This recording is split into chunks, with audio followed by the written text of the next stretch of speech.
Welcome to the First World War. Step in your place, die. So, as we come through, you will see we have 28th of June, July the 28th, 1st of August, 3rd of August, and this is where we come in. It's war. So let's go and sign up. England expects every man to do his duty.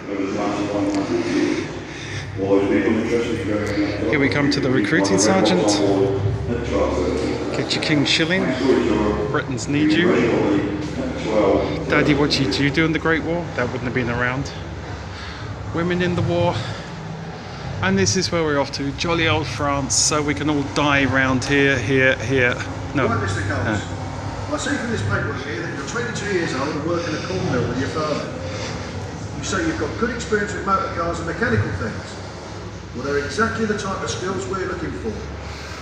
A new unit has been set up where technical knowledge will be very important. For the tanks, and if you're under 18, come round the corner and tell me you're 18 in a minute's time. Where is that puppet to? So, we're off to fight.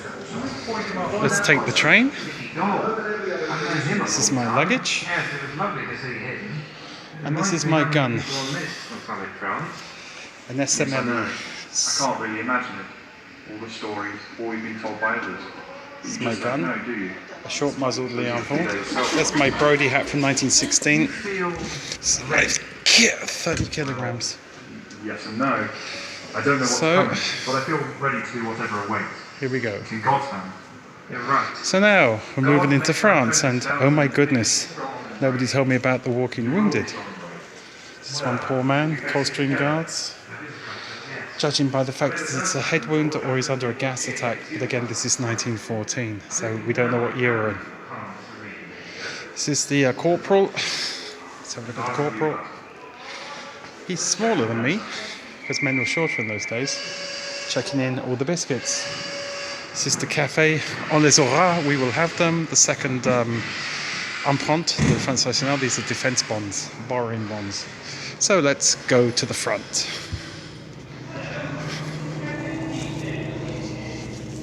Excuse me, please. Oh, it's better today. This is the front line. There's Roland Rat. Strange, not more than 6 feet high. This is the soldier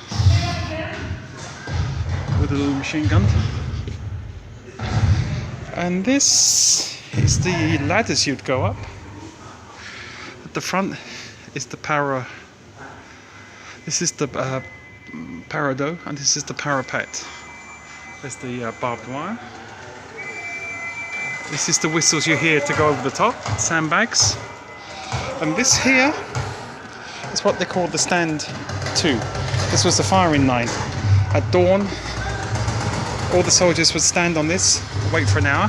And you can see the old tanks going over there with the chicken wire on the top. This is to stop people throwing grenades on them. Oh, roast beefs for the roast beefs. Shovels.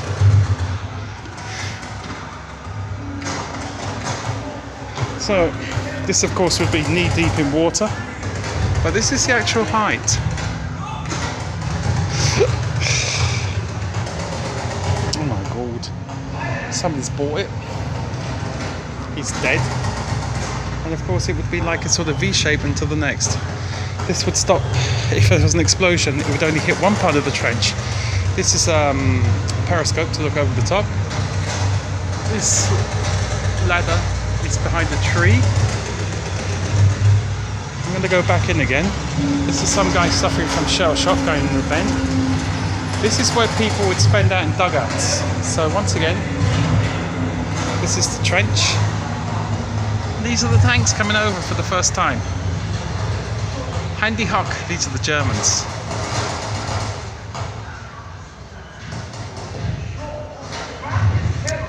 So, bloody killed. This is the command HQ with Blackadder. Bye then! If I live that long. This Roland again.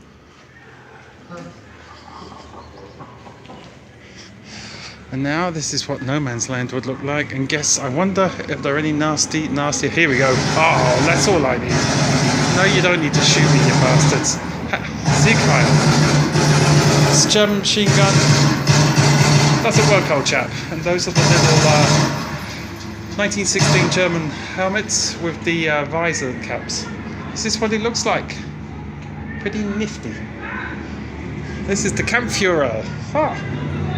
So, this is where the Germans had their bunks with the Kaiser in the background. I wonder if I can zoom on the Kaiser. Yeah, this is the Kaiser. Playing dominoes. These were comfortable by the British standards. There's old Fritz writing a letter home. And then we've got some Germans who look a little bit upset. Why? Oh my God. There is a real First World War tank coming over. Mark 1. The barbed wire coming through. This guy doesn't look too chuffed about it. And you can see his, wow. This thing's about nearly 2 meters long. Wow, don't worry, get used to it. And now, at the top, you can see the chicken wire, look. And that chicken wire on the top was to stop the Germans throwing stick grenades on it. And there's a soldier, a Tommy, and there's an officer. And you can see the chicken wire now quite clearly. And I'm going to show you now what it was stopping against. So this is a genuine First World War tank. And tomorrow, a year on, 100 years ago, is where this is the Fessin. Can't remember which one this is. This is a Mark what? Hold the line. There's the Fessins there. This is, I think, a Mark II. Can't remember. This is a male because it's got the guns.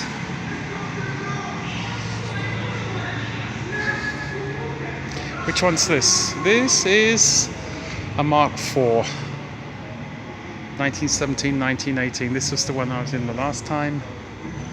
This one, you see this bar here, this bar gets stuck in mud, can be unchained, and the tank will drive the chain, the bar will go down, over the front, down, and lift the tank out. Again, this is a male because it's got a shortened gun.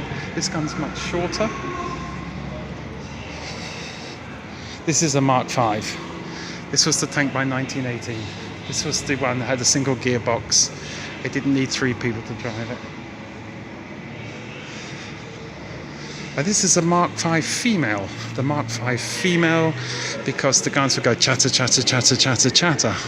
Unlike women today, nothing's changed much. We've got one gun would be in here. See my hand? Not very thick, look. Not even a finger thing. This thing could really be hit. Another one there. And this is inside. This is the gun. Oh, I hate walking through this. It's enough to kill anybody. Oh! There's the engine. And I'm telling you, it's so cramped in here. I can barely... Oh, goodness. Goodness, goodness, goodness. So like I said, this is a Mark V. Thank you. There's the brake. There's the clutch. Let's go to the top. So with this guy, these would be the gears. And I think I would be right to say that here he could actually turn one track and another, which in the early ones was not the case. The machine gunner would come there. This is where he'd look out. Again, very, very thin. If somebody took a broadside of this, they would be shot. 8 men in here. Oh! Machine gun here. Machine gun there. Noisy engine. And as you can see in this one at the back, there's no gears. So that means that all the drive was done by the driver. And another thing, the commander, they couldn't see where it was. He would have to go out and lead them. Very thin metal, very noisy, very cramped, lots of carbon monoxide, which apparently didn't kill people, but certainly gave them a headache. You would be in here up to 12 hours a day, maybe 14, at a temperature of 50 degrees. This is all where the magazines of bullets would have been left. This is a 105 horsepower engine, and you had to be careful. This thing would be red hot, so when you filled up with petrol, you could blow the bloody thing up, because these were petrol engines, 105 horsepower. So, no fun being a tank driver. Oh, if only I can stop this. Oh, can't see so well. These are the stick grenades I told you, 5 grenades on one stick. These are the things that the Germans would try and throw on top of the tank. So the chicken wire thing. This is the AV7, Model A7V, named after the 7th Transport Department in Berlin. 22 were made, totally useless. This is the German machine gun. This is German body armor, and this is the Stahlhelm steel helmet, first used at Verdun in 1916, January, and they got the little bolts on the side because they thought they could put visors on to protect them. This is a transport machine, so this was used for Mark 9. This was used for what do you call it, carrying people. Yeah, Mark 9 armoured personnel carrier. End of the war, much wider, people could get inside. I think the man's looking inside. Or was that where I went in? No. There you go. This is going inside the armoured personnel camera. Mind you, Ed, again, very thin. Bang, and you'd be hit. This is our dreadful tank. This is where the guys would be at the front with the machine gunner. And there's the prop shaft. So this is where the people who carried it have to find their way in between all the stuff.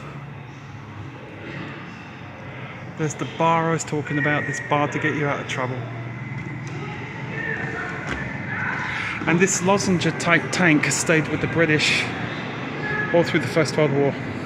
Although by 1918 they had the Whippet, which looks like today's tanks. This is where the gears would be, here and there. This is a Hotchkiss 6-pounder. This is where you put the gun in. You put the shell in there. It was a naval gun. And this is what with a much shorter muzzle. The muzzle's much shorter. Again, if they wanted to hit anything, they had to stop, which meant that this thing became a target. This is a Mark 7, Mark 8. Hang on, see inside. Much bigger inside, machine guns at the top. See, because at the end of the day, the machine guns could do much more damage than these would be for knocking out tanks or something, but they were pretty useless for killing people. Mark 8 International tank, it was never used. This was after the war. But like I said, this type of designer gone. These are tensioning bolts. You need to take the tracks off, which is here. So, this is one day to the dawn of the 15th of September. The first tanks in history were Flers Courcelette, hardly successful. Tanks broke down, hit by artillery fire, or got stuck in the bog. But having done that, they asked for another 1,000. But it was in Cambrai in 1917 that 400 Mark IV tanks really did what they should have done. Although 2 weeks later they lost it again. And this is a tank here going into battle. This is in 1916. Clan Leslie at Flers. Absolute disaster. Absolute disaster. This is the... this is Dorset D59. You can see. I don't know if I can move it. Oh, I can move it. Boom! This is the thing at the top I told you, which would be come along round here, round here, round here. Excuse the barbed wire. Get under here and give the tank a lift. I think this is a Mark IV. These are the gears. That's a little machine gun. Gears. And because they had this type of track, you could get through barbed wire. This is a Whippet tank there. This is where we'd gone. From that in 1916 to that in 1918.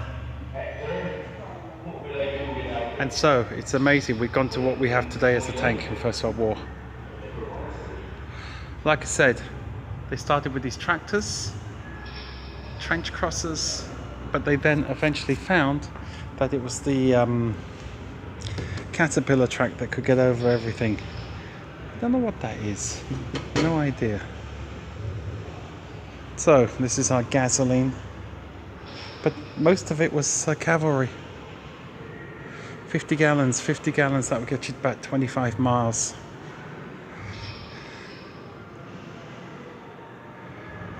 And for all the horses, they shipped 5 million, 6 million tons of oats and hay, compared to 5,269,000 of tons of ammunition. So more stuff was meant for the horses. There's the Queen's Dorsets in the Sunesi campaign. I don't know what it was. Oh, that's in Egypt now, I remember. And these are the petrol. Shipment of supplies to the army. 2 million tons, 3 million tons of oats, petrol, and oil, 875,000 tons.